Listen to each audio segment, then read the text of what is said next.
नमस्कार। मैं नितेश आप सभी का स्वागत करता हूं हमारे आज के एपिसोड में। आज हम डिस्कस करेंगे कि किस तरीके से बर्नी सैंडर्स और जॉफरी चेज ने अमेरिका की सिटीजन होते हुए भी अमेरिकन गवर्नमेंट को फटकार लगाई है। Hats off.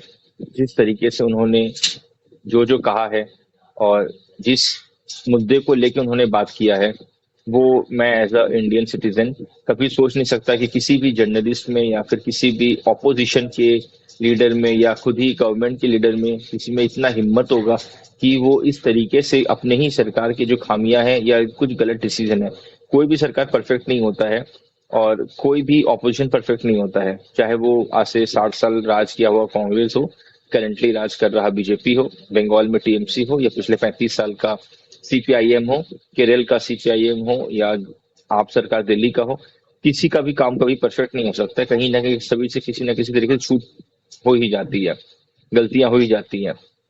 बट जिस तरीके से उस गलती को सीखना, और हम जैसे हम हमेशा कहते हैं ना, अपनी गलतियों से सीखना एक बहुत बड़ा चीज होता है।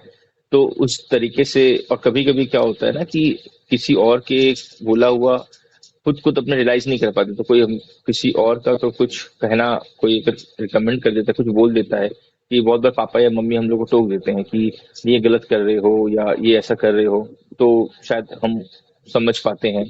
या कहीं भी कोई अपना जो क्लोज फ्रेंड होता है, तो वो कभी कुछ ऐसा बोल देता है, नहीं तुम ये सही नहीं कर रहे हो, या आई थिंक तुमको ये और इस तरीके से करना चाहिए। तो शायद उसकी बात हमको ज्यादा समझ में आती है अदर देन खुद से सोची हुई बातें। तो इसी तरीके से पिछले 15-20 सालों से, जब से ये डेमोक्रेट्स हो या रिपब्लिकन्स हो, ये चाहे दो, जिनमें से दो जो ही पार्टी क्यों ना अमेरिकन में रही है, उन सभी पार्टियों का सबसे जो कॉमन फैक्टर रहा है वो इसराइलियों को खुश करना रहा है। उसका एक बहुत बड़ा फैक्टर ये माना जा सकता है कि अमेरिका को लगता है अगर मिडिल ईस्ट में हमको पावर चाहिए तो इसराइल हमारे काफी लुक अलाइक देश है। उनकी भाषा हमसे मिलती है, उनके वेस्टर्न विचार है, उनके ड्रेसिंग सेंस हमारे जैसे हैं, और इसी वजह से उनका एक बहुत ही ज्यादा एक घुला मिला एक भाई बहन जैसा रिश्ता है इसराइलियों के साथ। सिर्फ रिश्ता होते हुए ही इस बात का फायदा उठाया है नेतन्याहू ने, जो इसराइल के प्रेसिडेंट या रहे हैं पिछले काफी सालों से। उन्होंने हर बार किसी न किसी तरीके से ईरान के ऊपर में इल्जाम लगाया है कि ईरान न्यूक्लियर बनाने के बहुत ही करीब है, न्यूक्लियर मिसाइल बन जाएगा। पिछले 30 सालों से it is quite unbelievable, but it is a fact, it is a complete real fact. कोई भी आप लोग जाके चेक कर सकते हो। उन्होंने पिछले 30 सालों से लगातार ये बोलते आए हैं कि Iran is on the verge of making uranium to 99% purity, so that they will be able to generate the nuclear bomb. जो 90% का एक बेंचमार्क होता है, यूरेनियम को पहुंचना पड़ता है, तो फिर वो उस फॉर्म में पहुंच जाता है जिससे वो यूरेनियम जो होता है वो न्यूक्लियर बॉम्ब की तरफ चला जाता है। बट पिछले 30 सालों से ये अभी तक नहीं हो पाया है। फाइनली उन्होंने अमेरिका को इतना कन्विंस किया इस चीज को लेकर कि अमेरिका को युद्ध में उतर के अपने विमानों को भेजना पड़ा, जिसके वजह से उन्होंने उनके फैसिलिटीज में बॉम्ब गिराए थे। एक तरीके से अमेरिका की भी बहुत बदनामी हुई, बिकॉज उनके पॉलिसी के बिल्कुल ही खिलाफ है कि किसी और कंट्री को इन्वेट करना, खासकर ट्रम्प एडमिनिस्ट्रेटर के लिए, बिकॉज उनका आने का सबसे बड़ा चयन करने का यही, मतलब उनका जो प्रमुख मुद्दा यही था कि हम अपने जो भी सोल्जर्स हैं और हमारे और बाकी कंट्रीज में जो स्टैब्लिश है, हम उनको अपने यहाँ पे वापस बुला लेंगे, किसी तरह के नए वॉर में पार्टिसिपेशन नहीं करेंगे, और किसी भी तरीके से कहीं भी हम लोग किसी और किसी वॉर में खर्चे नहीं करना चाहेंगे, बिकॉज हमारे खुद के ऊपर इतना बड़ा बर्डन बना हुआ है, उसको हम कम करना चाहेंगे किसी न किसी तरीके से। इन सबको ही बीच में करते करते नेतन्याहू ने जबरदस्ती एक सीज फायर का उल्लंघन हुआ पिछले 3-4 महीने पहले, जब और ईरान और इसराइल के बीच में एक छोटी सी युद्ध हुई थी हमास को लेके। उस समय में उनके बीच में थोड़े से मतलब बम गिराए हुए गए थे, काफी छोटे स्तर पे। तब बैलिस्टिक मिसाइल वगैरह का यूज नहीं किया गया था, बट उसके बाद में अमेरिका ने इंटरवीन किया था और उनके बीच में सीज फायर एग्रीमेंट करवा दिया था। उस सीज फायर एग्रीमेंट को विलिंगफुली तोड़ने के बाद इसराइल जो है उन्होंने ईरान पे अटैक करवाया रात के बीचों बीच में, जिसके लिए रिटेलिएट करना पड़ा ईरान को। सही या गलत की बात हम यहाँ पे अभी नहीं करेंगे कि वो अपने कंट्री में किस तरीके से रूल करता है, या वो जो खमीनी, जो वहाँ के सुप्रीम लीडर जो भी हैं मिस्टर खमीनी जी, वो किस तरीके से क्या मतलब लोगों को रहने का जो एक तरीका होता है वो दिखाते हैं। ह्यूमन लाइफ टॉर्चर वहाँ भी बहुत ज्यादा होता है। ह्यूमन लाइफ पे प्रतिबंध बहुत ज्यादा वहाँ पे भी होता है। औरतों को बहुत ज्यादा वहाँ पे भी छूट बिल्कुल दी नहीं जाती है। और अलग अलग तरह के बहुत बहुत सारे मतलब किस्से सुनने को आते हैं वहां पे कि फ्रीडम ऑफ लाइफ नहीं है, फ्रीडम ऑफ स्पीच तो भूल ही जाइए। वहां पे एक फ्रीडम ऑफ चॉइस नहीं है, लड़कियों के लिए किसी तरह का कोई भी इट्स लाइक उनको किसी तरह का कोई पावर नहीं है लड़कियों के हाथ में। तो और बहुत तरीके की चीजें हैं जो सही नहीं है। बट ठीक है, ये उनके अपना एक खुद का एक पॉलिटिक्स है या करने का, जो भी रूल करने का एक तरीका है, जिससे वहां के लोगों को इतना प्रॉब्लम नहीं है। अगर प्रॉब्लम होता तो लोग वहां पर रिवोल्ट करते हैं या जो भी कुछ होता यूएन के पास जाते हैं या वगैरह। जैसे हम सबको पता है किस तरीके से नॉर्थ कोरिया में एक तरह का रिजीम माना जाता है और लोग वहां से बाहर निकल के लाइक हल्ला कर देते हैं कि वहां बहुत ही खराब है, डिक्टेटरशिप बहुत ही खराब है, लोगों को मार दिया, उनकी जनरेशन तक को सजा दी जाती है। कम से कम इस तरह का कुछ ऐसा सुनने को नहीं मिला है, एटलीस्ट लोगों की तरफ से कोई प्रोटेस्ट नहीं देखने में मिला है ईरान में। इसी एक बहुत बड़ा रीजन है कि खमेनी इतने सालों से आज तक वहां पे रूल करते आए हैं। ये सब कहने के बाद इसराइल को किसी तरह कोई हक नहीं बनता है। ये एक तरह का बस अपने मन में ये भ्रम पैदा करके कि सामने तरफ ईरान वहां से न्यूक्लियर अटैक करेगा इनके ऊपर में, और ये न्यूक्लियर बना के एक अपना पूरा का पूरा एक मिसाइल का वो पूरा अर्सनाल बना के रेडी कर लेगा। इसका कोई हक नहीं मिलता है, और इसकी वजह से उन्होंने जो अटैक किया वो भी बिल्कुल सही नहीं था। इसी सबको समझते हुए जो एक राजदूत है अमेरिका के, is a diplomat, I think मैंने उनके इंटरव्यू को मतलब पूरा सुना, and I am a fan of that man. उनका नाम है जेफरी चेज। प्लीज अगर आप लोग कुछ भी जानना चाहते हैं, समझना चाहते हैं इकोनॉमिक्स के बारे में और वर्ल्ड के पॉलिटिक्स के बारे में, उनको जरूर सर्च करिएगा जेफरी चेज को, और उनके बारे में पढ़िएगा और उनके विचारों को सुनिएगा, समझिएगा।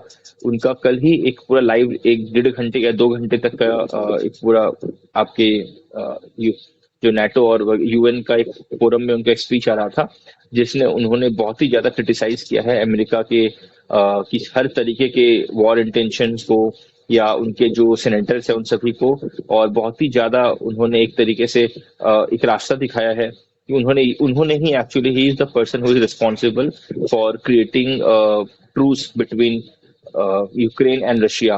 उन्होंने सिंगल हैंडेडली जा करके रशिया से बात किया, उन्होंने यूक्रेन वालों को मनाया। फाइनली अभी जो उनके बीच में सीज फायर हो चुका है, और अभी बात ये चल भी रही है कि यूक्रेन और रशिया में अब आगे जाके ऐसा कुछ होने वाला नहीं है। और इसके अलावा बाकी वहाँ जो भी यूरोपियन नेशंस है उन सबका किस तरीके से एकजुट होना जरूरी है, कि अगर उनको डर लगता है रशिया के वजह से, कि उनको लगता है रशिया उनको टेक ओवर कर लेगा या उनकी लैंड को हड़प लेगा, तो उनको एक होने की जरूरत है। और Russia is not the kind of monster which people them assume to be. तो ऐसा नहीं है। तो उन्होंने एक बहुत ही लंबा स्पीच दिया था जिसमें उन्होंने बहुत कुछ बताया। उन्होंने इंडिया को एक सुपर पावर माना, जो कि बहुत अच्छी बात है। उन्होंने क्लियर शब्दों में ये चीज मेंशन किया था कि he says that I see there are 4 to 5, 3 or 4 big superpowers in this world. Number one being China. उन्होंने चाइना को अमेरिका से ऊपर रखा था। Number 2 being America, number 3 being your Germany and Japan, and 4 लोग शायद इस बात से स्वीकार ना करें, बट उनको ये लगता है कि India definitely is a big super power, जिनका ग्लोबल पॉलिसी वर्ल्ड पॉलिटिक्स में बहुत बड़ा रोल होता है। तो उनका एक बहुत ही बड़ा पॉजिटिव एस्पेक्ट था इंडिया को लेके, जो सुन के हम सबको बहुत अच्छा लगा। और डेफिनेटली इस चीज से हमको बहुत अच्छा गर्व एक तरह का महसूस भी हुआ इस चीज को समझ के। इसके बाद ही आज सुबह ही एक जो आपके यूएस के सेनेटर हैं मिस्टर बर्नी सैंडर्स, उन्होंने भी यही चीज को लेके यही बात की कि अमेरिका पिछले 15 साल 20 साल से लगभग $100 बिलियन से ज्यादा इसराइल को हेल्प कर चुका है फॉरेन एड के नाम पे, मिलिट्री एड के नाम पे। और इसराइल ने उन पूरे पैसों का सिर्फ और सिर्फ गलत इस्तेमाल किया है।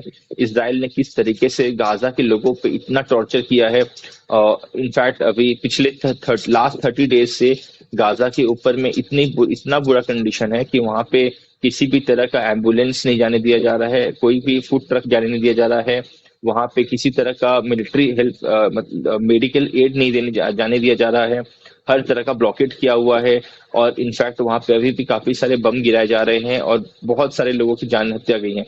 इनफैक्ट अगर हम सिर्फ आज की बात करें तो लास्ट 24 आवर्स 170 लोग मारे गए हैं, इंक्लूडिंग 30 to 40 चिल्ड्रेन। इस तरीके से मतलब वहां पे इसराइल ने एक तरह का अट्रॉसिटीज किया है वहां पे। तो हम जो बात करते हैं कि वर्ल्ड इकोनॉमिक्स के बारे में या फिर वर्ल्ड पीस के बारे में, या जो डिक्टेटरशिप्स के बारे में, इसराइल कहता है कि it's a democratic country but it is worse than a dictatorship country, because उसने गाजा का जो हाल बना के रखा हुआ है वो बहुत ही ज्यादा बुरा है। किसी भी तरीके से अगर यूएस वहां पे जाके उसको हेल्प करता है तो मोरल हाई ग्राउंड्स के हिसाब से US will never be able to lecture anybody और interfere in anybody's matter for any war crime, because पिछले एक तरीके से डायरेक्टली हो या इनडायरेक्टली हो, अगर इसराइल जो भी करता आ रहा है गाजा के ऊपर में उसको सपोर्ट अनइंटेंशनली भी यूएस ने ही किया है, क्योंकि यूएस ने ही उनको फंड किया है। और ऑन फंडिंग का तो पूरा रिकॉर्ड है उसके ऊपर में कि यूएस हर साल, अभी इनफैक्ट इस साल का अगर हम बात करें तो सिर्फ इस साल के ईयर में 2025 में लगभग लगभग $17 बिलियन यूएस ने इसराइल को दिया है। 17 billion US dollar medical military add की तरफ से यूएस ने हेल्प किया है।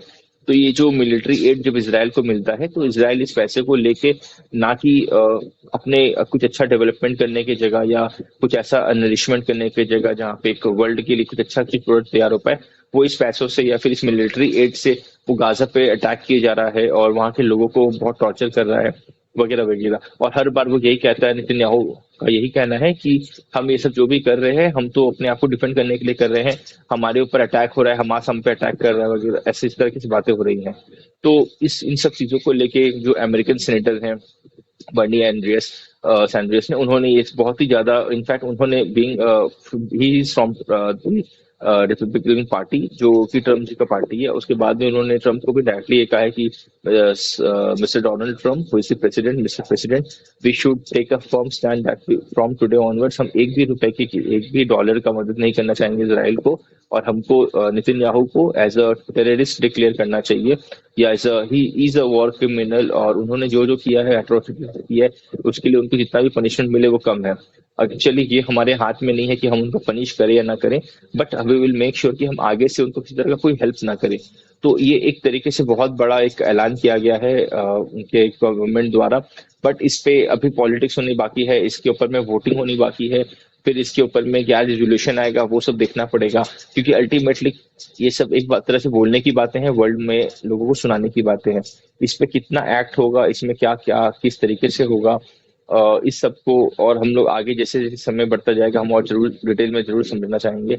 बट मैं लास्ट में की बात कहना चाहूंगा, किसी को भी अगर कुछ समझने के बारे में कुछ जानना चाहते हैं अमेरिका और इसराइल के रिलेशन के बारे में, या फिर अमेरिका का नाटो के संग जिस तरीके से खड़ा हुआ है नाटो, और जिस तरीके से NATO is equal to America and America is equal to NATO, तो नाटो बेसिकली यूरोपियन, बट इन सब के बारे में बहुत डिटेल में अपने को बात करनी पड़ेगी। तो इसके बारे में हम डेफिनेटली बाद में जरूर एक वीडियो बनाएंगे डिटेल में बहुत अच्छे से पॉइंट्स देते हुए, जो कि आप सबको समझने में आसान से समझने में बहुत हेल्प करेगा। तो थैंक यू सो मच आज का हमको सुनने के लिए। नमस्कार, जय हिंद।